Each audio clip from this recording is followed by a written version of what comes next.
When I first opened Figma to build UI, it felt so hard.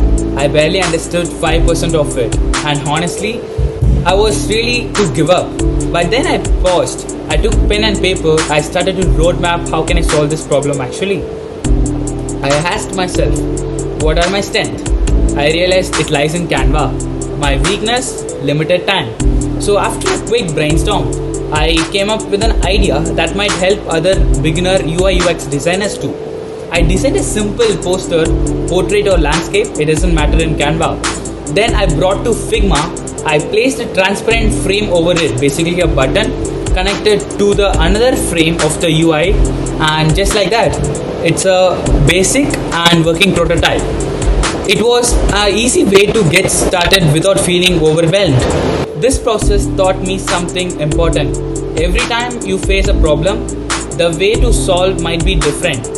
But what matters is how do you approach it, and approaches must be different. Today I learned how to make UI UX easier using Canva and Figma, and how to think through challenges creatively.